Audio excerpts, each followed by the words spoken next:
నగరంలో 6 సంవత్సరాల క్రితం బెల్టు మురళి అలియాస్ పసుపులేటి మురళి అనేటువంటి వ్యక్తి అత్యంత దారుణంగా పబ్లిక్లో హత్య గావించబడ్డాడనేటువంటి విషయం మనందరికీ తెలిసిన విషయమే.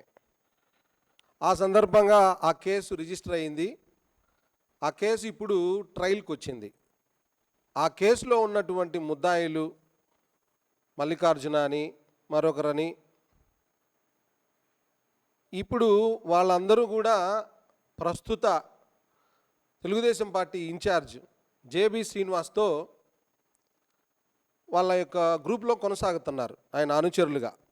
ఈ నేపథ్యంలో ట్రయల్కి వచ్చినటువంటి కేసుని విచారణ సందర్భంగా ప్రత్యక్ష సాక్షుల్ని విచారించే సమయం దగ్గర పడింది కాబట్టి ప్రత్యక్ష సాక్షుల్ని కోర్టుకు పిలిస్తే ఆ ప్రత్యక్ష సాక్షులని ప్రభావితం చేయడం కోసమని జేబీ శ్రీనివాస్కు సంబంధించినటువంటి మనుషులని మల్లారపు చిన్న ఎవరైతే ప్రత్యక్ష సాక్షి ఉన్నారో ఆయన దగ్గరికి పంపడం జరిగింది. ఇది జరిగిన యథార్థం.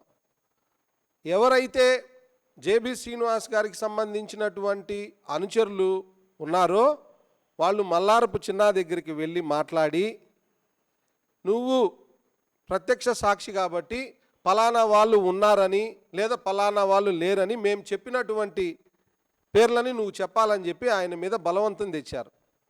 ఆ బలవంతానికి ఆ చిన్న అనే వ్యక్తి లొంగకపోవడంతో పోలీసులకి ఈ బాధ్యతను అప్పచెప్పినట్టుగా పోలీసులు వెళ్ళి ఈ చిన్నాని పోలీస్ స్టేషన్కి తీసుకెళ్ళినట్టుగా కొన్ని కథనాలు వచ్చాయి. తీరా చూస్తే ఈ బెల్టు మురళి అనేటువంటి వ్యక్తికి సొంత అన్న కుమారుడు. ఆ అబ్బాయి నేరుగా ఇతనికి ఫోన్ చేశాడు. వినయ్ అతని పేరు. వినయ్కి ఫోన్ చేశాడు. ఎవరంటే ఈ యొక్క మల్లారపు చిన్న ప్రత్యక్ష సాక్షి యొక్క కుమారుడు భయపడి వినయ్కి పసుపులేటి వినయ్కి ఫోన్ చేయడం జరిగింది. ఆ సంభాషణ ఒకసారి వినండి.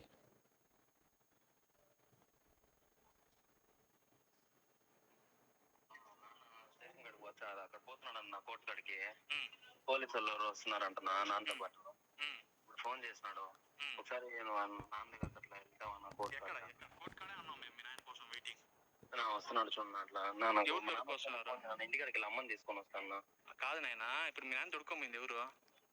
పోలీసులు తీసుకొని వస్తున్నారు. పోలీసులు తీసుకెళ్లేదురా. ఆల్రెడీ మేము అంతా స్టేషన్ అంతా మాట్లాడినాము. సీఎలంతా ఫోన్ చేసి పోలీసులు ఎవరు తీసుకెళ్లేదంట. అలిపిరి వాళ్ళు తీసుకెళ్ళదు, ఈస్ట్ వాళ్ళు తీసుకోలేదంట. ఇంకెవరు తీసుకెళ్ళాలి? క్లారిటీ చెప్పు. పోలీసు వాళ్ళు తీసుకొని పోయినారన్న చందు చెప్తున్నాడు. నాకు తెలియదు. బండికి వచ్చిన ఇప్పుడు ఈ ఫోన్ మీ నాయన ఫోన్ ఇది ఉందా? ఈ ఫోన్ మీ నాయనదే కదా? ఏది ఈ ఫోన్ ఎవరి నంబర్? ఇది చందు నంబర్ నా? చందుదా? ఇంకా మా నాన్న ఫోన్ చేసినాడు. ఫోన్ చేస్తాను రిటర్న్ కాల్ చేసినాడు. ఇట్లా నెక్స్ట్ కోర్టు కాడికి పోతున్నాను. సీన్ వినయ్ నంబర్ తీసుకుని వినయ్కి ఒకసారి ఫోన్ చేసి చెప్పు, నేను కోర్టు కాడికి వస్తున్నా అని చెప్పి.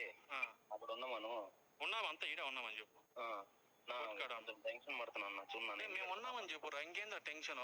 అదే పనికి పెద్దవాళ్ళకి ఇంకా పేర్లు చెప్పకూడదు. పెద్దవాళ్ళు వచ్చి మాట్లాడి ఇంకంత ధైర్యం చెప్తే ఇంకేం చేస్తారా? అక్కడ ఉన్నది చెప్పమంటున్నా, ఇంక వేరేది ఏమైనా చెప్పమంటున్నావా? చెప్పు. అంతే కాదు నాన్న మాట్లాడుతూ తరబడుతూ మాట్లాడుతున్నా. అదే అక్కడ ఎవరున్నారు ఏమన్నా మనకు తెలిసే కదరా. ఇప్పుడు మాకేమైనా తెలిసి మేమైనా సపోర్ట్ చేయగలుగుతాం కదా. ఊరికే పోలీసు అమ్మ తీసుకెళ్ళరు. ఎవరైనా తీసుకెళ్తే మేము దాని తగ్గట్టు మేము ఏం చేయాలో మనకు తెలుస్తాం కదా. ఎవడుకున్నది వాడుకుంటది కదా. అది నువ్వు కనుక్కో ఒకసారి. వస్తున్నా కోర్టు కాడికి వస్తున్నానని చెప్పినా. ఎవరు తోడుకు వస్తున్నారంట? ఏమో తెలియదు. నా పోలీసు వాళ్ళు వస్తున్నారు. ఎవరో పిల్లకాయలు కూడా వెనకాల ఉన్నారు. నేను ఫోన్ చేస్తాను. అమ్మని తీసుకొని అక్కడికి వచ్చేసి వినాయక్ ఒకసారి ఫోన్ చేసి చెప్పు, నేను కోర్టు కాడికి వస్తున్నాను. సరే, నేను కోర్టు కాడే ఉన్నాంలే. ఒకళ్ళు రే తమ్ముడు, నువ్వు మీ నాయనతో పోయి పర్సనల్గా పోయి మాట్లాడు. ఒకళ్ళ కోర్టు కాడ వచ్చినా కానీ. సరేనా? మేము మాడతాం. డాడీ అక్కడ ఏమి కాదు. సరేనా? అక్కడ ఏముందో చెప్పు. నేను ఏం చెప్పారు అదే చెప్పు. అన్నోళ్ళు ఉంటారు, ఇబ్బంది ఏం లేదు. ఇప్పుడు వచ్చిన వాళ్ళు ఈరోజు ఉంటారు, రేపు కనపడరు. పెద్దోళ్ళు నీకు చెప్పినాడు కదా, అది ఆ పెద్దోళ్ళు మాట పోకుండా నువ్వు చేసుకో. రేపు నీకు వాళ్ళు అండగా ఉంటారు, నీకు ఏం కావాలో చేస్తారని చెప్పు. అంతే. అక్కడ ఉన్నదే చెప్పమని. అంతే కదా. మేమైనా ఏదైనా చెప్పమన్నామా? ఆయన సబ్జెక్ట్కి వెళ్ళి ఐడెంటిఫై చేసినప్పుడు ఏం చెప్పినా అదే చెప్పాలి. అంతే కదా. అది చెప్పమని మేము ధైర్యం చెప్పు. మేము ఉన్నాం, ఇబ్బంది ఏం లేదు. ఇంటికాడికి అమ్మని తీసుకొని మళ్ళీ మీ అమ్మ ఎందుకో? అమ్మ టెన్షన్ పడతా ఉంది. అమ్మకి ఏమి మేము ఉన్నామని చెప్పురా. సరేనా? మా అన్నయ్య కదా సరేనా.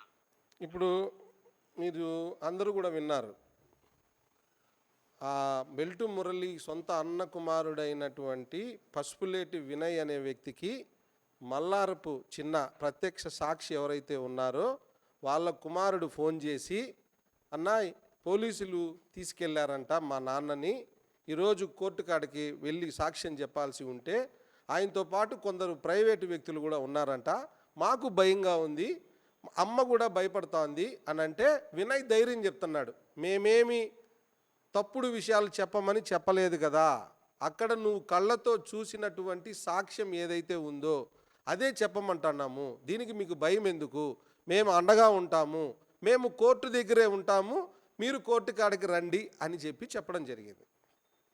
కానీ సీన్ ఏమైందంటే ఇతను కోర్టుకి వాయిదాకి హాజరు కాలేదు, సాక్ష్యం చెప్పలేదు, ఇంత లోపల మ్యానిపులేషన్ జరిగింది. అతన్ని ఎవరైతే ప్రత్యక్ష సాక్షి మల్లారపు చిన్న ఉన్నాడో, నువ్వు గనక మాకు వ్యతిరేకంగా సాక్ష్యం చెప్తే వాళ్ళు జైలు నుంచి బయట వచ్చిన తర్వాత నిన్ను పెట్టరు అని చెప్పి అతన్ని వార్న్ చేయడంతో ఆయన భయపడిపోవడం జరిగింది.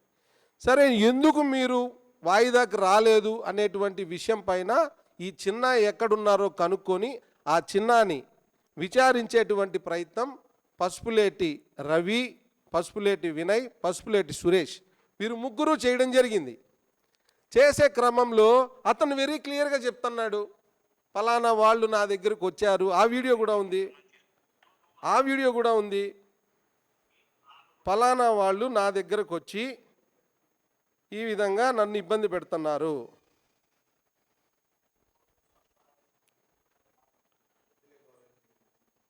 మీకు చూపిస్తున్నా, మైక్ ఆన్లో ఉంది. వాళ్ళే ఈ విధంగా జేబీ శ్రీనివాస్ మనుషులు, జగ్గా అనే వ్యక్తి, ఇతరులు వచ్చి నన్ను ఈ విధంగా భయభ్రాంతులకు గురి చేసి వాళ్ళకు అనుకూలంగా వీళ్ళెవరో నాకు తెలియదు, నేను చూడలేదని చెప్పి చెప్తే వాళ్ళు బయటపడతారు, లేదంటే నీకు ప్రాణాలకు హాని ఉందని చెప్పినారనేటువంటి విషయం వీళ్ళకి చెప్పినారు. ఒక సీన్ చూస్తే ఒక గంట తర్వాత ఈ మల్లారపు చిన్న వాళ్ళ యొక్క సతీమణి వెళ్ళి నా భర్త కనపడలేదని చెప్పి కేసు పెడుతుంది. ఆ కేసుని పోలీసులు వెంటనే తీసుకుంటారు. అపం శుభం తెలియని పసుపులేటి సురేషు, వినయ్, రవిల మీద వెంటనే ఎఫ్ఐఆర్ చేస్తారు. ఎంత అన్యాయం అండి ఇది! ఎస్సీ ఎస్టీ కేసు, అది కూడా అంటే కరెక్ట్గా నిజంగా మనస్ఫూర్తిగా మల్లారపు చిన్న అనే వ్యక్తి సాక్ష్యం చెబితే బెల్టు మురళి కేసులో ముద్దాయిలైనటువంటి జేబీ శ్రీనివాస్ అనుచరులకి శిక్ష పడుతుంది కాబట్టి వారిని ఆ శిక్ష నుంచి తప్పించడం కోసమని మొత్తం హైడ్రామా ప్లే చేసి వాళ్ళని బెదిరించేటువంటి ప్రయత్నం చేసినారు. ఇది బెడిసి కొట్టడంతో వెంటనే వాళ్ళ మీద కేసులు పెట్టడం జరిగింది. ఈరోజు అధికారం ఉందని అధికార వేధింపుల్లో భాగంగా పెట్టినటువంటి కేసు ఇది. తర్వాత క్రమంలో నాకు న్యాయం కావాలని చెప్పి ఇప్పుడు ఒక పొలిటీషియన్, ఏ పార్టీ వాళ్ళైనా వాళ్ళ ఇంటికి ప్రజలు వెళ్తూ ఉంటారు, వెళ్ళి మాకు అన్యాయం జరిగింది చెయ్యవయ్యా అని చెప్పి కొంచెం గట్టిగానే మాట్లాడతారు, ప్రజాప్రతినిధుల్ని నిలదీసే మాట్లాడతారు ప్రజలు. ఆ క్రమంలోనే బెల్టు మురళి గారి భార్య జేబీ శ్రీనివాస్ గారి ఇంటి దగ్గరికి వెళ్ళి నిలదీసింది. నిలదీసిన క్రమంలో ఒక యూట్యూబర్, ఆయన కూడా జర్నలిస్టే, సంజీవ్ సునీల్, అదేవిధంగా సాక్షి రిపోర్టర్ ఉన్నాడు అక్కడ, ఫోటోగ్రాఫరు, వాళ్ళని కొడుతున్న వీడియో కూడా ఉంది. దాన్ని షూట్ చేయకుండా మాటలన్నీ వినిపిస్తున్నాయి. 30 మంది మారణాయుధాలతో వచ్చి చంపేటువంటి ప్రయత్నం చేశారు, జేబీ శ్రీనివాస్ ఇంటి మీద దాడి చేశారు, ఆయనకి గాయమైంది అనేటువంటి సీన్ క్రియేట్ చేసినారు. వచ్చింది ఎవరంటే ఆయన పరామర్శించడానికి, జరగని గొడవని, జరగని దాడిని జరిగినట్టుగా చెప్పడానికి కాంగ్రెస్ పార్టీలో కేంద్ర మంత్రిగా పనిచేసిన పనబాక లక్ష్మి గారు వెళ్ళి సానుభూతి చూపిస్తారు, ప్రజెంట్ ఎమ్మెల్యేలు వెళ్ళి సానుభూతి చూపిస్తారు. ఇది ఏమాత్రం అన్నా కనీసం న్యాయం ఉండొద్దా? అరే, మనం ఏం చేస్తున్నాము, ఏ పద్ధతుల్లో నడుస్తోంది రాజకీయము, ఈ వ్యక్తి ఎలాంటి స్వభావంతో ఉన్నాడు, చాలదన్నట్టు తన మీద తన అనుచరుల మీద దాడి జరిగినట్టుగా తన అనుచరులని రక్తగాయాలు పాలు చేసి అనుచరుణ్ణి కాపాడుకోవాలి, అనుచరుణ్ణి బాగా చూసుకోవాలి. కానీ మన మీద రాజకీయ ప్రయోజనం కోసం మన అనుచరుడు చేతులు కాళ్ళు కోసేసి మీరు పోయి అటెంప్ట్ మర్డర్ కేసు పెట్టండి అని చెప్పి ప్రేరేపించడం ఏంది? ఇది ఏ రకమైన రాజకీయ సంస్కృతి ఇది? తిరుపతిలో ఎప్పుడైనా ఇటువంటి రాజకీయ ఘటనలు జరిగాయా? ఏదో ఎన్నికల సందర్భంగా బాహాబాహి అనేటువంటి విషయాలు తప్ప తిరుపతిలో ఒక 2 గ్రూపుల మధ్య వ్యక్తిగతమైనటువంటి ఘర్షణపూరిత వాతావరణం రాజకీయాల్లో ఎప్పుడూ లేదు.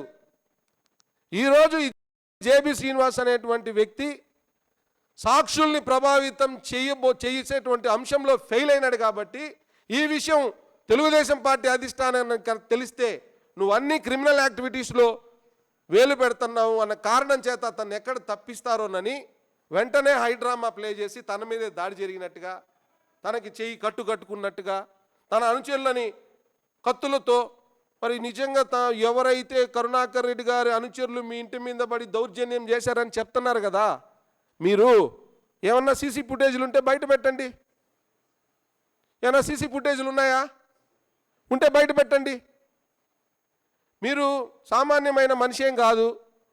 ఓ మంచి ట్రిప్లెక్స్ ఇల్లు కట్టుకొని మంచి కారులో తిరిగే సౌకర్యవంతమైన జీవితం అనుభవిస్తున్న వ్యక్తే. ఏం మీ ఇంటికి సీసీ కెమెరాలు ఉండవా? మీ వీధిలో సీసీ కెమెరాలు ఉండవా? ఎక్కడైనా ఉంటే చూపించండి. దాడి జరిగినట్టుగా ఒక ఘటన చూపించకపోగా దాడి జరిగిందని మొత్తం పొలోమని సింపతి తెచ్చుకునేటువంటి ప్రయత్నం చేసి అందరి దగ్గర పరామర్శలు పొందడం, వాటిని పెద్దగా చూపించుకోవడం. ఎప్పుడు కూడా నిజం 100 అడుగుల లోతున కాదు, 1000 కిలోమీటర్ల లోతున పాతిపెట్టినా బయటకు వచ్చేస్తుంది. ఇలాంటి డ్రామాపూరిత రాజకీయాలు ఎక్కువ రోజులు నడవవు. ఒక పక్క భర్తను కోల్పోయి దారుణ హత్యకి గురైనాడు అనేటువంటి బాధలో ఒక మహిళ మీ ఇంటికి వస్తే ఓదార్చాల్సింది పోయి, తగు న్యాయం చేయాల్సింది పోయి, పోయిన వాళ్ళని తిరుక్కొని ఇళ్లలో బంధించి కొట్టి షర్ట్లు మార్చి మీ వాళ్ళకే మీరు గాయాలు చేసుకొని ఏంది ఇదంతా? ఇది కరెక్ట్ పద్ధతి ఎట్టి పరిస్థితుల్లోనూ కాదు. ఓ సామాజిక వర్గానికి అన్యాయం జరిగిపోతుంది అన్నట్టు మాట్లాడుతున్నారు. అతను చనిపోయిన బెల్టు మురళి ఏ సామాజిక వర్గం? జేబీ శ్రీనివాస్ గారి సామాజిక వర్గమే. వినయ్ ఏ సామాజిక వర్గం? పసుపులేటి సురేష్ ఏ సామాజిక వర్గం? టైలర్ రవి ఏ సామాజిక వర్గం? మరి మీ సామాజిక వర్గం వాళ్ళ మీద జరిగినటువంటి దాడికి సాక్షుల్ని తారుమారు మీరు చేయొచ్చా? ఇదేనా మీరు సామాజిక వర్గానికి చేసే మేలు? ఇది ఏమాత్రం పద్ధతి కాదు. ఇలాంటి రాజకీయాలు ఎక్కువ కాలం నడవవు. ఈరోజు తప్పుడు కేసులు పెట్టినటువంటి అధికారులు, తప్పుడు కేసుకు ప్రేరేపించినటువంటి నాయకులు రేపు వైఎస్ఆర్ కాంగ్రెస్ పార్టీ అధికారంలోకి వచ్చిన తర్వాత ఖచ్చితంగా ప్రాసిక్యూట్ చేయబడతారు. తగిన శిక్ష కూడా గ్యారంటీగా వాళ్ళకు పడుతుందనేటువంటి విషయాన్ని వైఎస్ఆర్ కాంగ్రెస్ పార్టీ తరపున నేను వ్యక్తం చేస్తున్నా.